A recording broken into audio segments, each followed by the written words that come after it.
Udah semua nih kan? Udah. Coba satu orang bikin doa sebelum kita mulai belajar. Kita baca baiknya kita membaca doa. A'udzu billahi minasyaitonir rajim. Bismillahirrahmanirrahim. Raditu billahi rabba wa bil islami dina wa bil muhammadin nabiyya wa rasula. Rabbi zidna ilma warzuqna fahma wa amalan shalihan. Amin. Oke, baik anak-anak, sebelum kita mulai baca ada sedikit kejangan dari Bapak. Sesungguhnya di dunia ini tidak ada orang yang terlahir menjadi bodoh, tapi karena malas. Nah, oleh sebab itu maka di usia-usia seperti kalian sekarang inilah masa-masanya untuk belajar. Karena kenapa? Belajar di usia muda itu bagaikan menulis di atas batu, mengukir di atas batu. Dan apabila kita belajar di usia tua, itu ibarat kita menulis di atas air. Maksudnya apa? Di usia-usia muda itulah waktu terbaik untuk belajar. Karena ketika kita mudanya belajar, maka sampai tua akan terbawa, akan terbiasa. Contoh seperti ini. Misalkan dulu kalian itu kan belajar berjalan. Apabila kalian tidak belajar berjalan, maka sampai dewasa kalian tidak akan bisa berjalan. Apabila kalian waktu kecil tidak belajar membaca, tidak belajar berbicara dari orang tua kalian, maka sampai kalian dewasa kalian tidak akan bisa membaca. Itulah pentingnya belajar. Maka Rasulullah SAW katakan bahwasanya setiap muslim itu belajar merupakan kewajiban setiap muslim, baik muslim laki-laki dan muslim perempuan.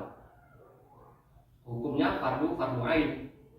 Fardu ain sini artinya setiap kewajiban itu berlaku setiap individu. Berbeda dengan fardu kifayah lagi belajar ilmu agama. Berbeda dengan ilmu-ilmu yang lain, misalkan ilmu kedokteran, ilmu matematik. Itu apabila kalian tidak belajar, kalian tidak dikenakan kewajiban fardu ain, tetapi fardu kifayah. Artinya apa? Fardu kifayah itu apabila fardu kifayah itu artinya kewajiban itu bisa diwakilkan oleh orang lain. Ibarat kita memandikan jenazah, apabila sudah ada yang melakukan fardu kifayah itu, maka kita tidak terkena dosa. Tetapi belajar agama itu berbeda. Artinya setiap orang harus belajar agama. Oke, itu saja dengan hari ini. Semoga kalian lebih giat lagi belajar. Apalagi sekarang masa-masa pandemi COVID, dimana kita diuji belajar kita menggunakan Zoom meeting, menggunakan HP. Itulah tantangan kita. Lebih banyak manakah kita menggunakan HP itu untuk belajar atau untuk bermain game? Itulah tantangan kita hari ini. Oke, baik anak-anak, materi kita pada hari ini kita masuk materi ya. Judulnya ialah berempati itu mudah. Empati itu mudah.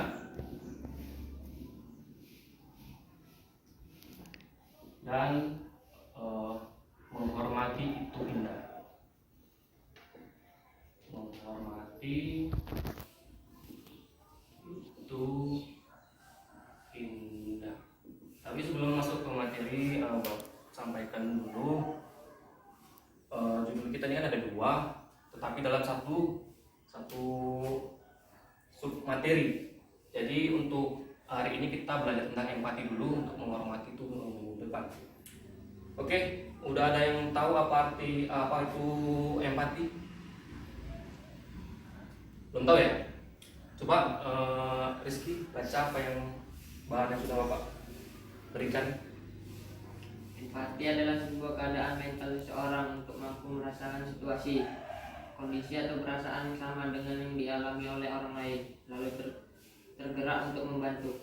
Ya, itu adalah definisi dari empati. Kemudian anak-anak, selain kata empati, kita pernah dengar juga kata simpati. Nah, ini apa lagi, Pak? Ada yang tahu apa perbedaannya? Nggak tahu ya? Nah, disinilah kita belajar ya. Tadi kan empati itu keadaan situasi kita mampu merasakan apa yang dirasakan oleh orang lain. Biasanya ini empati ini sama sebenarnya, cuman ada sedikit perbedaan. Nah, kita ke empati dulu ya. Contoh nih, misalkan ada terjadi kecelakaan misalkan. Kemudian kita naik kereta nih lewat, kita nampak, ada orang kecelakaan. Nah, kita mampu merasakan, misalkan kakinya terluka, kita merasakan apa yang dia rasakan, lalu kita tergerak untuk membantu. Nah, ini kata kuncinya, ada kata membantu. Sedangkan simpati, apabila terjadi sebuah bencana atau luka, kita cuma sebatas iba atau kasihan. Misalkan ada keluarga kita yang terdampak musibah, ataupun misalkan rumahnya di maling, atau misalkan ada kebakaran, kita cuma bisa kasihan batas ini saja gitu, nggak sampai membantu. Inilah perbedaan mendasar antara empati dan simpati. Nah, maka dalam Islam kita itu lebih diarahkan untuk berempati ketimbang sekedar simpati. Itu dia perbedaannya. Sampai sini jelas? Jelaskan perbedaan dari empati dan simpati tadi ya. Sebagaimana Rasulullah SAW bersabda,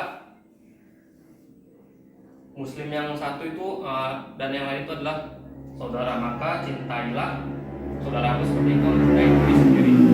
Dan setiap Muslim itu bagaikan satu tubuh. Apabila salah satu terluka, maka yang lain akan merasakan terluka juga. Oke, kita masuk ke dalilnya. Ada nggak dalilnya? Dalilnya ada dalam Al-Quran. Coba Isan bacakan Quran surah An-Nisa ayat 8. Bismillahirrahmanirrahim. Wa idza hadara al-qismata ulul qurba wal yatama wal masakin warzuqhum minhu wa qulu lahum qawlan ma'rufa. Artinya? Dan apabila ada suatu membagian itu beberapa kerabat dan anak yatim dan orang-orang miskin, maka berilah mereka dari harta itu sekedarnya dan mengucapkanlah kepada mereka perkataan yang baik.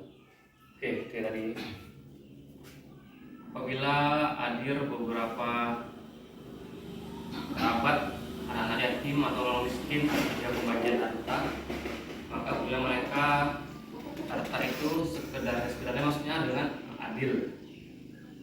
Nah, di sini kata kuncinya adalah memberi. Di situ ada kata kuncinya yaitu memberi. Nah, memberi ini bisa juga tadi maknanya ke membantu. Maka apabila saudara kita misalkan ayahnya sudah meninggal, maka anaknya menjadi anak yatim, maka kita harus membantunya gitu. Jadi itulah makna daripada empati tadi.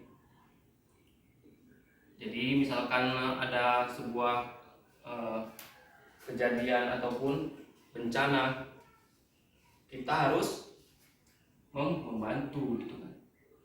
Supaya apa? Supaya meringankan beban orang lain. Nah, salah satu hal yang harus kita ketahui tentang empati ini mampu menurunkan sifat atau sikap yang baik. Karena empati ini merupakan bentuk daripada kepedulian.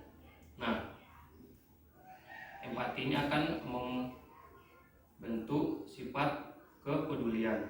Maka apabila kita mempunyai sifat empati, maka kita akan menjadi orang yang peduli. Sebaliknya, apabila kita tidak memiliki empati, maka kita akan menjadi orang yang tidak peduli kepada orang lain. Kemudian kita mempunyai kepekaan. Kita peka dengan perasaan orang lain. Bagaimana perasaan seseorang apabila kena musibah, apabila ditinggal oleh orang tuanya, maka kita akan peka, kita akan merasakan apa yang dia rasakan, seolah-olah dia itu adalah kita. Seperti itulah empati. Berbeda dengan simpati tadi. Kalau simpati kan cuma sebatas kasihan atau ya udah. Kemudian ini akan membentuk sifat yang memiliki hati kita akan lembut. Kalau kita punya melembutkan hati. Nah, inilah salah satu hal yang paling penting, yang harus kita punya. Apabila hati kita itu lembut, maka kita akan mudah menolong orang lain. Dan sebaliknya, apabila hati kita keras, maka jangankan kita membantu orang lain, kadang kita mendengarkan nasihat, mendengarkan ceramah itu pun kita susah gitu kalau hati kita keras. Maka kalau apabila hati kita keras, kebalikannya, maka akan menghasilkan sifatnya egois, tidak tenggang rasa. Artinya kita tidak peduli dengan orang, masa bodoh itu bukan urusan kita, bukan urusanku lah itu katanya. Seperti itu. Jadi anak-anak semua, sikap empati ini itu akan tumbuh seiring dengan bertambahnya usia seseorang. Kenapa? Karena semakin dewasa, maka pemikiran kita ataupun hati kita semakin terbuka gitu. Kita ambil contoh ketika kita masih anak-anak, ketika teman kita jatuh, maka kita akan tertawa gitu kan. Itulah salah satu contoh kenapa empati itu akan berkembang seiring dengan bertambahnya usia kita. Semakin dewasa kita, maka kepedulian kita akan semakin tinggi.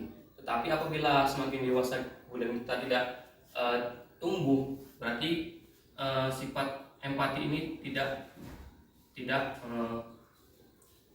berfungsi dengan baik dalam dirinya. Artinya apa? Artinya ia tidak mempunyai kepedulian, tidak mempunyai kepekaan, dan hatinya keras, bagian batu, dan menjadi orang yang egois. Sampai situ kira-kira sudah paham lah ya.